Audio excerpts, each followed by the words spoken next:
Ayun guys, magpapagiling tayo ng bigas ngayon.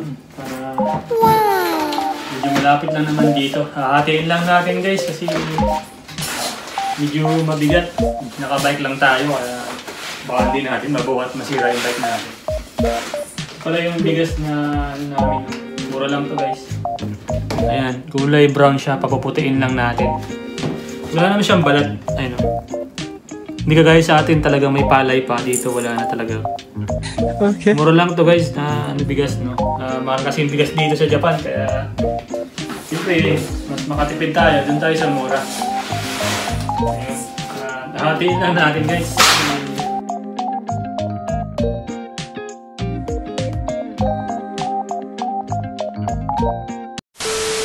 Okay guys, tara na at nalabas na tayo. Mag-jacket tayo kasi sobrang lamig sa labas. Ito na pala, nasa 10 kilos lang yung narin. Kapagiling na tayo guys. Let's go!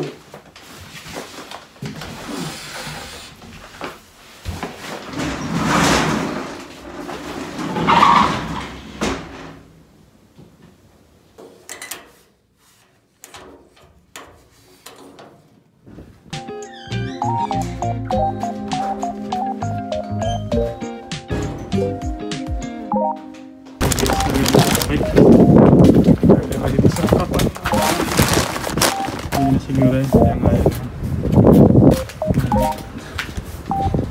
Diba? Pag may bigat kasi baka hindi kayanin ng bike. Baka ma-flat pa yung bike natin. Okay guys, magkita kita tayo mamaya. Bye bye!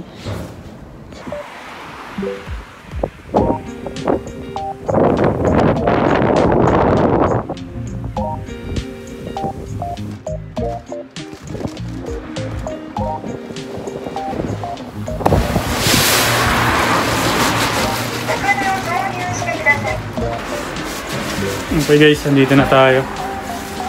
Hulog lang natin yung pera. Nalagay na natin yung bigas. Nalagay na natin. At hulog na tayo ng pera. 100 yen lang. Ayan. 110 kilos kasi 100. 20 kilos 200. 30 kilos 300. Ayan. Yung pera.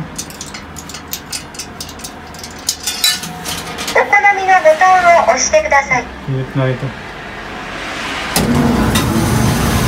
Yun. Takbo na. Mababa ng bigas.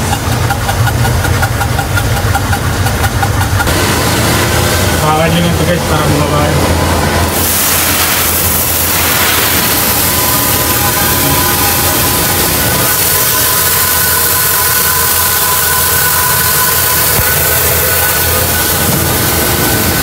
Ayan, hindi na ano.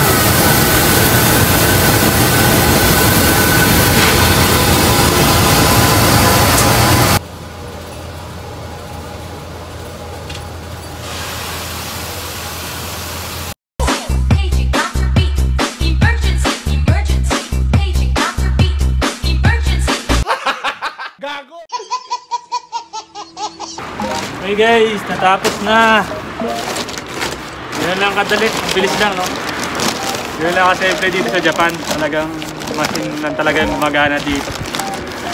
Usahan mo na lang talaga. Nakapagpagiling na tayo. Iba talaga sa Japan no. Talagang bilib ako sa Japan, talagang machine na lang talaga yung gumagana dito. What? Sarado muna natin guys.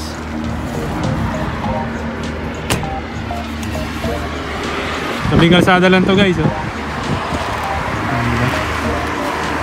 Talagang ikaw lang mag-ano yan, yung coin.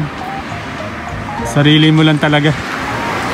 At ayun, pagpagiling na tayo. May bigas na tayo guys. Para sa sa 10 araw. Yun guys, at hanggang dito na lang video ko and maraming salamat. Bye bye.